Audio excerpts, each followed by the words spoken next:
Ladies and gentlemen, the secret word tonight is paper. P-A-P-E-R. Really? You bet your life.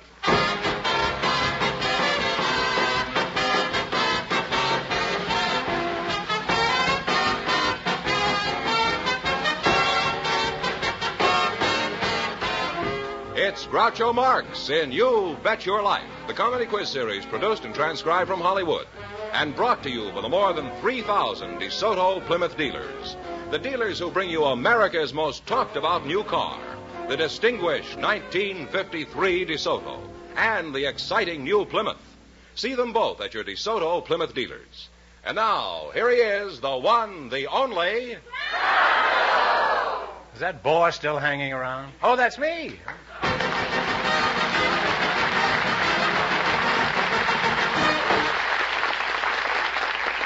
Well, here I am again with $2,500 for one of our couples.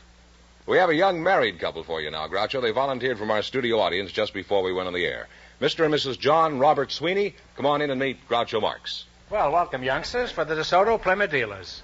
Say the secret word and divide $100. It's a common word, something you see every day. Mr. and Mrs. Robert Sweeney. John Robert Sweeney? Oh, well, that's even better, huh? Mrs. Sweeney, what is your front name? Helen. Helen, now that's a nice name. I won't ask you how old you are, but how old do you tell your husband you are? 28. 28? 8. Oh, that's a very nice age. What is your hometown, Helen? Glasgow. Glasgow? Oh, well, we had a girl from Glasgow not long ago. We sang I Belong to Glasgow. She and I. Would you like to sing it with me? I usually do that with anybody that's... I heard you sing it. What's that? I heard you sing it before. You heard me sing it? Mm-hmm. Oh, I see.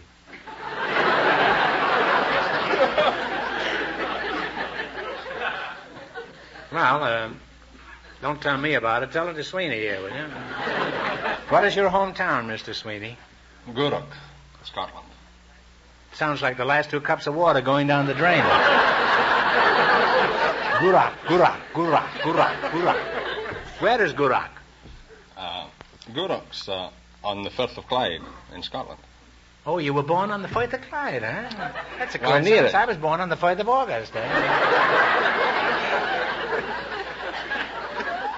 Well, you're both from Scotland, huh? Do you know this Scots song? I'm 94 this morning, I am 94 today. And I'm not so young as I used to be, and I'm getting old and grey. But my heart is young, and I'm fond of fun, and it's very plain to see. And I'm getting married on Thursday noon, I'm 94 today. Of course, down in the village... Of course, down in the village, it'll be a big surprise. The people think it's all a joke, and the minister's telling lies. But we will have the laugh on them as sure as I'm alive. For there's gonna be a christening yet before I'm 95.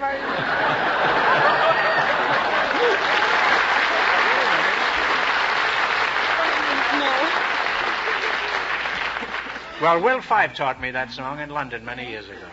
He was a great Scott comedian. You remember him? Yes. I think he was better than Lord. Of course, a lot of people don't know about Fife. How long have you two been hitched? 6 years. 6 years, huh? You look very happy. Huh? We are. How did you meet this Highland lassie, Firth the Fourth? I was organizing a badminton club in our church. And, Badminton club where? Yeah, in the church. 94 this morning. And during the evening, I had to collect a small subscription. Aye. Well, after I'd collected the subscription, Helen came along and accused me of shortchanging her for 9p. Helen, she accused you of shortchanging her for 9p? I thought they didn't wear pence in Scotland, huh? Not all they wore were kilts over there. Not playing badminton. Well, what is a courtship like in Scotland? Where did Johnny take you for excitement, Well, Helen? the war was on at the time, so there wasn't very much we could do. There was a blackout. In the evenings.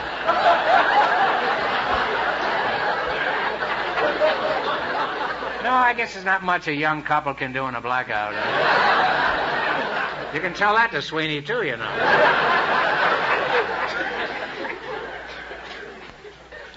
What sort of work do you do, John? I'm a draftsman with the Fluor Corporation. You're a draftsman with the flu? The Fluor, Fluor Corporation. Oh. What do they do? They're contractors to the oil refinery industry. Oh. Do you know any good Scots jokes, Helen? No, I haven't got much of a sense of humor. Neither have I, but I still like to tell Scots jokes. Helen, did you hear the one about the Scotsman who had himself tattooed so he wouldn't have to buy his family a television set? That's funny. How do you like that? It's funny. That's funny? You like that one, huh? Well, I agree. You certainly don't have a very good sense of humor.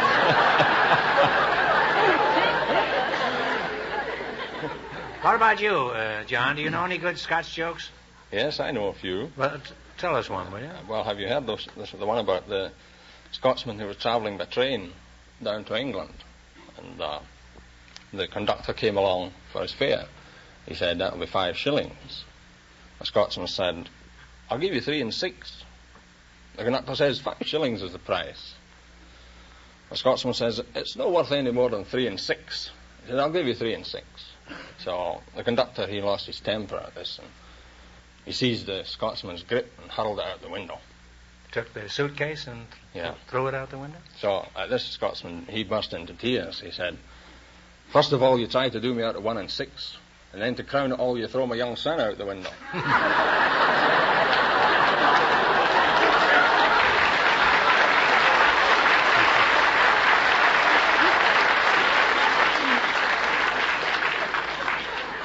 John, do they have many more jokes like that back in Scotland? Yeah, they've got lots and lots of them. Well, you take the high road, and I'll take the low road, and I'll be in Scotland Yard before you. Well, it's been real pleasant talking to you two kids, and I think you're going to have a wonderful life together, and a lot of wonderful children, if they're anything like you two. Because you're a real nice couple. Anybody says you're not a nice couple, I'll scotch those rumors. Now, in just 1 minute, you're going to play You Bet Your Life for a chance at the $2,500 question. Right now, here's a beautiful girl with something important on her mind. Now, let's see how you work together as a team. Fetterman, would you mind explaining the rules? All right. You bet as much of your $20 as you want on each of 4 questions, and the couple that earns the most money gets a chance at the $2,500 question later on in the show. Is that pretty clear? All right, now, let's see how high I can bet you $20. You selected famous ships. Here's your first question. How much will you bet? 1997. 1997. What was the name of the ship that battled the Monitor? Merrimack. The Merrimack is right. You're off to a fine start. You have $39.97. Remember, you're going for $2,500 tonight. Now, how much of this sum will you bet this time? I'll leave 2 cents. You're going to leave 2 cents, so you want to bet $39.95. Columbus set sail for America with 3 famous ships. 2 of them were the Nina and the Pinta. What was the name of the third ship? I think it was the Santa Maria. Well, I guess we'll have to try the Santa Maria. Santa Maria is right, huh? You're really on your way. You have $79.92. You gave me heart failure that time. I had it, too. Here's your third question. Now, how much of this $79.92? Keep 1. 1 cent. They're going to keep 1 cent, huh? In 1912, a liner making her maiden voyage struck an iceberg and sank. What was the name of this ship? Titanic. Oh, yeah. Titanic is right. You now have $159.83. Here's your last chance to be the other couples. How much of this sum are you going to bet? All of it. All of it.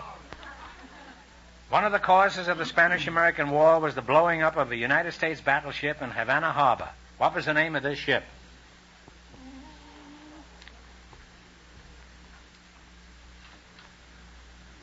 Talk it over. I don't know. Oh. No idea. Oh, I'm sorry. I wish I could help you. I'm sure everybody in the audience knows it. The battleship Maine. It started the Spanish-American. Oh. Groucho, they went broke. Well, we can't have that. Nobody leaves here broke. I'm going to give you one more question for $25. Are you ready? Mm-hmm. What do you brew in a teapot? Tea is right.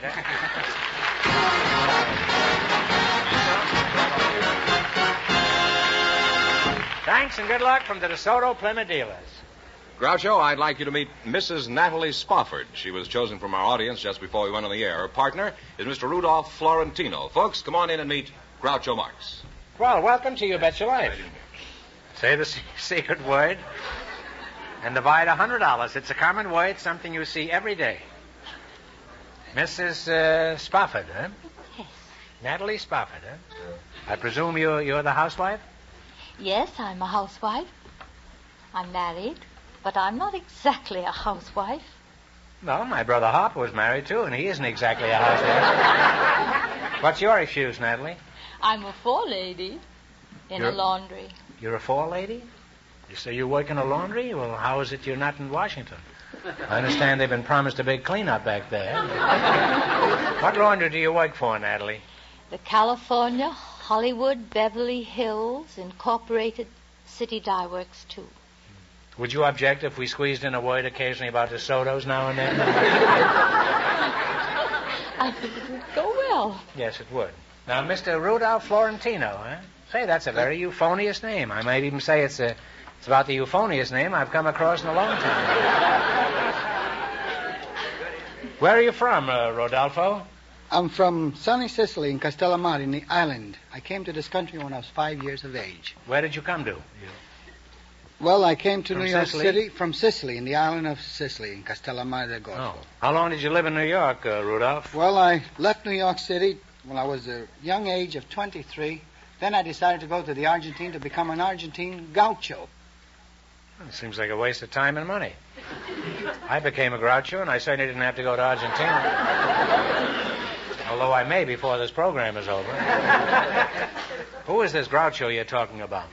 Gaucho of the Argentine is the equivalent of the American cowboy. Of course, he's more romantic, vigorous, a great herdsman and horseman, and a great musician and a great lover at all times. Until what age would you say he's a great lover? Oh, at the right age of 80, an Argentine gaucho from the Argentine Pampas is a great lover at 80, a great horseman, and a great musician because he loves music and romance. Not only that, at 80 he's also a great liar. Give me none of that 80 stuff. By the way, what influenced your decision to leave New York and become a groucho? Gaucho, who's he? Well, I wanted to follow in the footsteps of the greatest lover in the history of Hollywood, Rudolph Valentino. I wanted to become like him, so I became an Argentine gaucho. Oh. I thought you reminded me of some old-time movie star. However, I was thinking of Rin Tin Tin. What made you pattern your life after Valentino? After witnessing Valentino in 1921 in The Four Horsemen of the Apocalypse, I saw Valentino play the part of the gaucho. He done the Argentine tango. Right then and then, I want to become a gaucho. And what did I do? I went to South America, to Rosario, to become an Argentine gaucho. And did you succeed? Of course I did. I became Rudolph Valentino's double in The Son of the Sheik. Oh, is that so? Imagine Mr. Groucho. With one look of Rudolph Valentino in the cinema, women built shrines to his memory. It lasted them a lifetime. They won their husbands to become like Valentino. Can't be done. It's not easy. I've been trying it all day. It just doesn't work, that's all. Well, now I'd like to go on talking to you two, but now it's time to play You Bet Your Life. You beat our other couples, you'll get a chance at the $2,500 question. Our first couple lost all their money, and the secret word is paper. Here we go. Let's see how high you can build your $20. Out of our list of 20 categories, you selected number 10, words from names. Here's your first question. How much will you bet? 18? All right, 18. Okay, 18. All right. A type or style of beard was taken from portraits by a famous Flemish painter. What is this type of beard called? A Van Dyke. Van Dyke is right. On your way, you have $38. Let me going for $2,500 tonight. How much of the 38 are you going to risk? 6? 36. 36. 36. 36, all right. The expression that means the way the rules should be played comes from an English authority on cards, chess, and backgammon. What is this expression? You know, in a card game, when there's a discussion, an argument. Hoyle? According to Hoyle. Hoyle? According to Hoyle is right. You now have $74. Had to give him a little help because they didn't know quite what I was referring to. Here, you got $74. Here's your third question. How much will you bet? 72. 72. Bacteria in milk is destroyed by raising the temperature or boiling it. This process was named for the French scientist who developed it. What is it called? Louis Pasteur. Pasteurization is right. Pasteurization. You now have $146. And here's your last chance to beat the other couples. How much will you bet? 146? Yes. 146. The voice. All right. A long dagger-shaped knife was named for its designer, an American frontiersman. What is this knife called? Repeat. A long dagger-shaped knife was named for its designer, an American frontiersman. What is this knife called? Jackknife? No, I'm sorry. No, it's a Bowie knife. Oh, Bowie. James Bowie. Well, these people went broke, Groucho. They do, eh? Yeah. I'll give you this one question. Get it right, and we'll bring your winnings up to $25. Are you ready? What color are the bluebells of Scotland? Blue. Blue is right.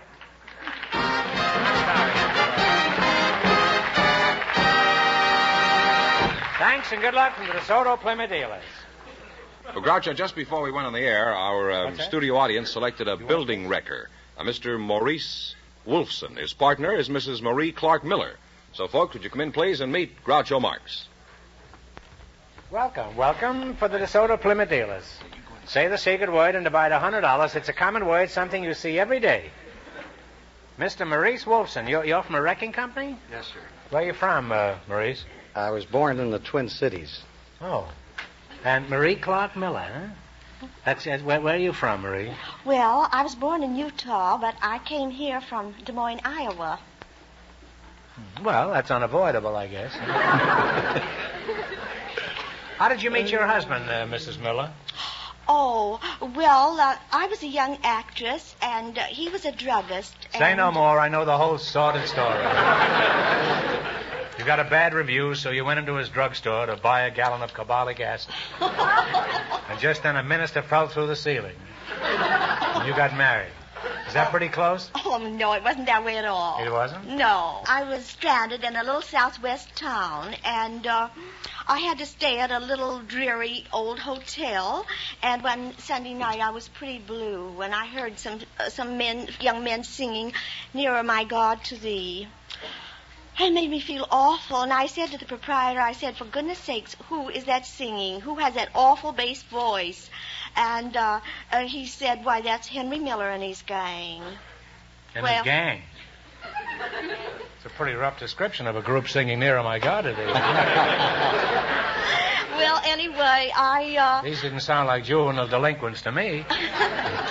I met him later, and, well, I sort of fell in love with the voice, and I didn't go back to New York. Well, how long before you nailed him?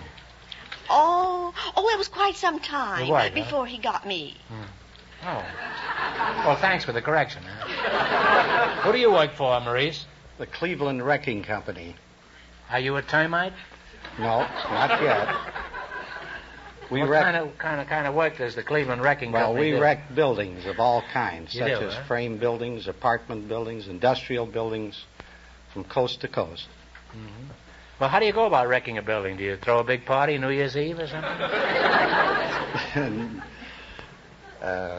How we go about wrecking a building? Yeah, that's what I asked you. Well... What do you do first? Well, we start at the top and come down to it's just building in reverse. We start at the roof and come down. Of course, if it's a frame building, we strip it. Well, that could be fun, depending, of course, on the shape of the frame. Marie, I think it's time we talk to you. Now, you were introduced as a club woman. What is that exactly? Are you a girl bat boy? Or what clubs do you belong to? Well, no, I belong to the National League of American Pen Women. What is that, a pig pen? No, it's a group of women who are interested in writing and a lot of the arts, and they have chapters and branches in most all of the important cities of the United States. Mm-hmm. Now, let me get this straight. This club is for writers. What kind of writing do you do, Marie? Well, I write dramas, one-act plays, and verse, poetry, what have you. Is your poetry any good?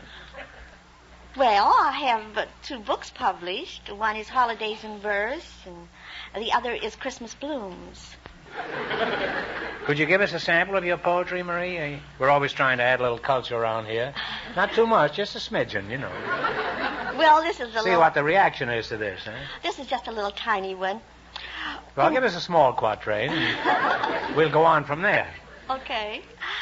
When the windows rattle and chandeliers sway in the middle of night, I wish it were day. Now look here, old Earth, stop shaking your head. I'm too old now to be rocked in bed.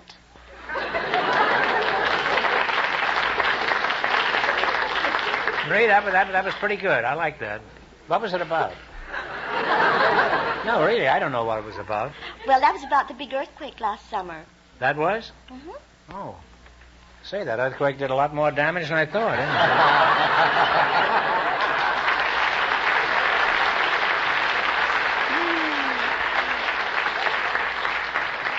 Well, that was real good, Marie. You impressed me with that. Now we're going to, enough of this chatter. We're going to get down to the basic stuff, which is money. You're going to have a chance here to run your $20 and more than our other couples, and you'll get a chance at the $2,500 question. I can't tell you how much you have to win, but George is going to remind our listeners. Our second couple lost all their money, too, so these people have a clear field. Here we go. Let's see how high you can bet your $20. You selected famous poems. Here's your first question. How much of the 20 will you bet? Whatever you desire. 15. 15. All right. Who wrote The Raven? Edgar Allan Poe. Edgar Allan Poe is right. You now have $35. Let me going for $2,500 tonight. How much of the $35 will you bet on your second question? You're the boss. Come on, you house wrecker. Get going here, will you? 30. Whatever you desire. 30? He's the most polite home wrecker I've ever met. The poem Trees is also famous as a song. Who wrote the poem? That was a lady. No. Mm-hmm. It's a man. I know him. Talk it over.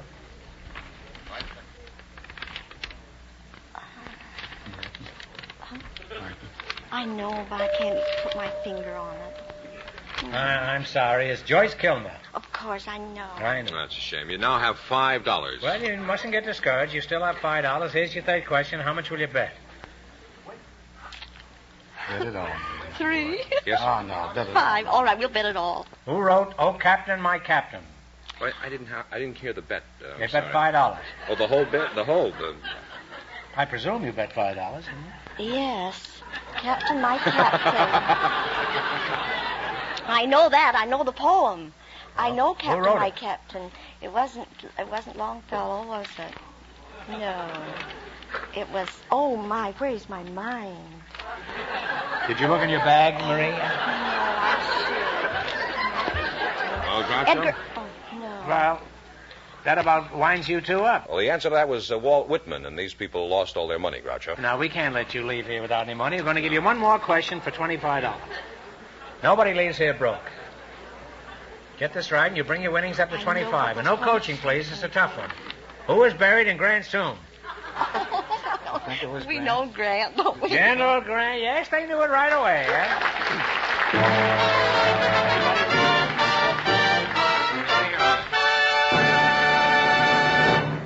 Well, Groucho, all of our couples tonight lost all their money.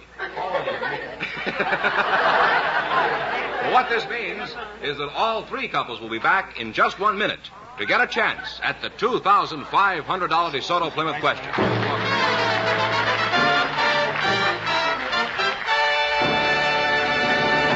Right now, here's one of our beautiful friends with some news about the beautiful new DeSoto.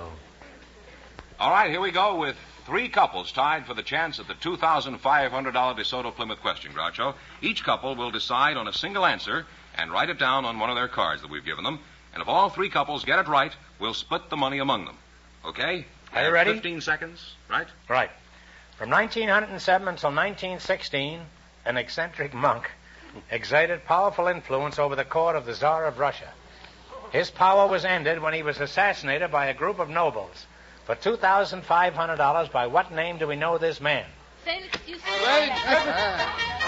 Write it down.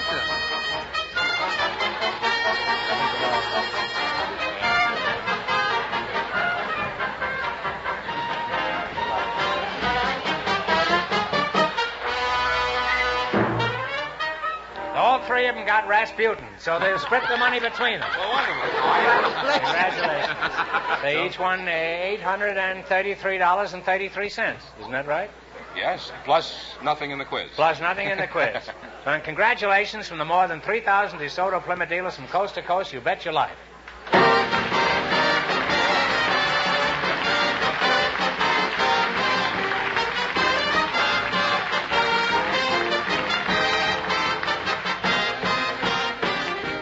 Be sure to tune in again next Wednesday night at the same time for the Groucho Marx Show, when the big question will be worth $1,000. And don't miss Groucho's television show, also presented by the DeSoto Plymouth Dealers of America. And remember that the dealers who sell the distinguished 1953 DeSoto also sell the brilliant new Plymouth, the first truly balanced car in the low-priced field. DeSoto, Plymouth, 2 great new cars. Both products of the Chrysler Corporation. And when you drive in, tell them Groucho sent you. Good night, folks. And remember, see the 1953 DeSoto.